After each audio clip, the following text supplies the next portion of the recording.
And Kalpika గారి విషయంకి వస్తే ఇంతకు ముందు అభినవ్తో ఇష్యూ అవ్వచ్చు, ధన్య గారి ఇష్యూ అవ్వచ్చు, అండ్ ఇప్పుడు ఈ పబ్ ఇష్యూ అవ్వచ్చు, స్కూల్ ఇష్యూ అవ్వచ్చు, ఇవన్నీ అంటే ఎందుకు కల్పిక గారి విషయంలోనే ఇన్ని కాంట్రవర్సీస్ ఏంటి? ఒక సెలబ్రిటీ లైఫ్లో జనరల్లీ కాంట్రవర్సీస్ దూరంగా ఉండాలని కోరుకుంటుంటారు, బట్ కల్పిక గారి విషయంలో అది డిఫరెంట్గా జరుగుతుంది. అంటే ప్రతి స్టేజ్లో ఒక ఐ థింక్ 2-3 years అలా ఏదో ఒక ఇష్యూతో బయటికి రావడం అనేది, అంటే దీన్ని ఎలా చూడొచ్చు?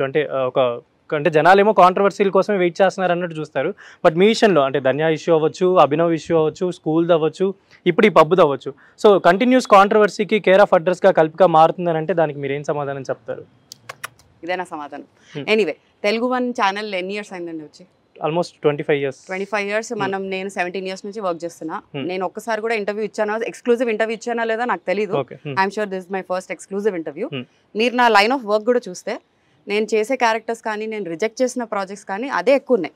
17 yearsలో మహా అంటే ఒక 20 or 30 ఫిల్మ్స్ చేసి, కొన్ని వెబ్ సిరీస్ చేసి, తర్వాత షార్ట్ ఫిల్మ్స్ చేసి, తర్వాత డైరెక్షన్ డిపార్ట్మెంట్లో చేసి, తర్వాత షార్ట్ ఫిల్మ్ డైరెక్ట్ చేయడం జరిగింది. నేను నా ప్రాసెస్లో కంటిన్యూస్గా ఉన్నా. ఇప్పుడు ఎవరన్నా మీ దగ్గరకు వచ్చి మీ గురించి కానీ, మీ పేరెంట్స్ గురించి కానీ మాట్లాడితే మీరు ఊరుకుంటారా? Simple question. ఇది నాతో ప్రతి స్టెప్లో, ప్రతి లెవెల్లో, ఇంట్లోంచి బయట వాళ్ళతో, సోషల్ మీడియా ఉండనివ్వండి, కొలీగ్స్ ఉండనివ్వండి, ప్రతి వాళ్ళు they were speaking whatever they want. So వాళ్ళ పెంపకం అలా ఉండే కాబట్టి వాళ్ళు అలా బిహేవ్ చేశారు. I don't have any problem with it. నాకు I will only say God bless you. వాళ్ళని గాడ్ని బిలీవ్ చేస్తారంటే గాడ్ బ్లెస్ యూ అని అంటారు.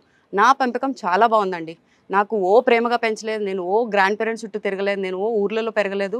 ఈ రియల్ ప్రపంచంలోనే ఉండి పెరిగి అన్నీ ఫేస్ చేసి ఒక్క దగ్గర కూడా నేను రిగ్రెట్ చూపించకుండా ఈ 17 yearsలో నాకు చెప్పండి, ఏదైనా ఒక ఇంటర్వ్యూలో ఏదైనా కాంట్రవర్సీ మీకు దొరికిందా? దొరకకపోవచ్చు. ఈ 2-3 years కాంట్రవర్సీ నేను చేయలే, వాళ్ళు వచ్చి నా మీద కాంట్రవర్సీ చేయడం తప్ప. వాళ్ళందరూ భయపడ్డారు కాబట్టి, వాళ్ళందరూ పవర్లో ఉన్నారు కాబట్టి భయపడి నన్ను నా నోరు ముయ్యడానికి వాళ్ళకి రిక్వెస్ట్ కూడా చేయడం జరిగింది. నాకు సర్జరీ అయింది, నేను బెడ్ మీద నుంచి ఎప్పుడు లేసి నుంచుంటాను కూడా నాకు తెలీదు. దయచేసి కేసెస్ మీరు నా మీద వేస్తున్నారు కదా, పుష్ చేయండి, పోస్ట్పోన్ చేయండి, డేట్స్ పుష్ చేయండి అంటే అంత హ్యూమానిటీ కూడా లేకుండా నేను నా బెల్ట్ పెట్టుకొని కష్టపడి వాళ్ళు హెల్ప్ తీసుకొని ఇక్కడక్కడ ట్రావెల్ అయ్యి చెన్నైని కూడా పిలిచారండి వాళ్ళు నాకు కోర్టు కేసుగా. అంటే ఏ హ్యూమన్ అలా బిహేవ్ చేస్తారని నాకు ఇప్పుడు కూడా తెలీదు. పవర్కి అది పవర్ అండి. ఆ పవర్ నేను నా చేతిలో వచ్చిందంటే వీలు కాదు, నా చుట్టుపక్కల జరిగే అన్యాయం పక్కన పెట్టండి, వరల్డ్ ద్వారా జరిగే అన్యాయం కూడా నేను డీల్ చేయగలుగుతానండి. సో నేను ఇవన్నీ చేయాలనుకున్నా నాకు చిటికతో సమానం, నిజంగా చెప్పాలంటే చిటికతో సమానం. నా ఫోన్ నెంబర్ ఇండస్ట్రీలో ఉన్న 17 years ఫోన్ నెంబర్ పోయింది because of some scam happened in Bihar. ఏదో సిమ్ స్కామ్ అయింది. So I last all my contacts in industry. నా ఇన్స్టాగ్రామ్ పోయింది బికాస్ ఆఫ్ సో కాల్డ్ హల్చల్ చదువుతుంటే నేను అందరినీ ట్యాగ్ చేసి చెప్పడం, నేను అది బిల్డ్ చేసుకున్నాను నా ఓన్గా ఆర్గానిక్గా. ఒక్క నయా పైసా సంపాదించకుండా 10 yearsలో నేను సంపాదించింది 400K మాత్రమే, నా వర్క్తో, నా ఫొటోస్తో, నా డిస్క్రిప్షన్తో, నా లైఫ్తో. సో అలాంటిది ఇవన్నీ పోయినా నాకు ఫరక్ పడలేదు, ఫరక్ పడదు కూడా, బికాజ్ నేను వాటి వెనకాల ఎప్పుడు లేను. నా వర్క్ మీద నాకు బిలీఫ్ ఉంది, నా డెడికేషన్ మీద నాకు బిలీఫ్ ఉంది.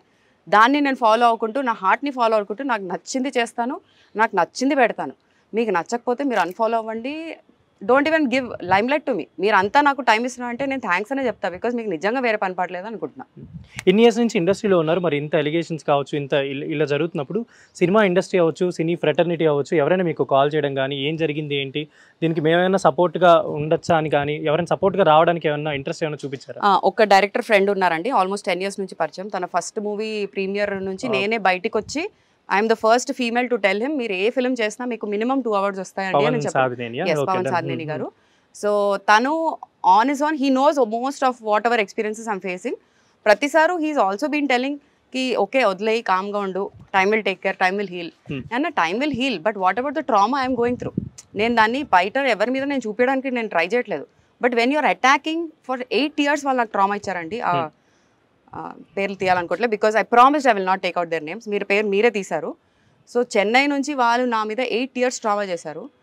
దాన్ని నేను ఎంత సఫకేట్ అయ్యాను, I think I don't remember I slept even for 1 day properly for that 8 years అండి.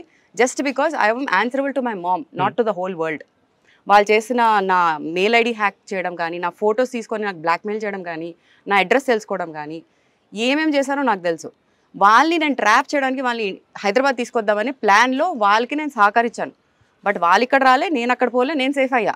But they didn't leave me, they went on and on and on and on and on. అది అంత normal అయిపోయి నేను దాని నుంచి బయటకు వచ్చేసాక నా ఏదో గోలా నేను నడుస్తున్నాను. ఈ 2.5 years బ్యాక్ నేను చేసే పంచాయతీలు నాకు నడుస్తున్నాయి. మధ్యలో ఆ సోకాల్డ్ హ్యాక్డ్ అయిన ఫొటోస్ కానీ ఇవన్నీ నాకు నా ఇన్స్టాగ్రామ్లో నాకు మెసేజ్ పెట్టడం స్టార్ట్ చేశారు. అలా అంటే అర్థం ఏంటి, ఇంకా వాళ్ళు మా టిక్స్ సర్క్యులేట్ చేస్తున్నారు, నా మీద కేసు వేయడానికి ప్లాన్ చేస్తున్నారు అన్నీ.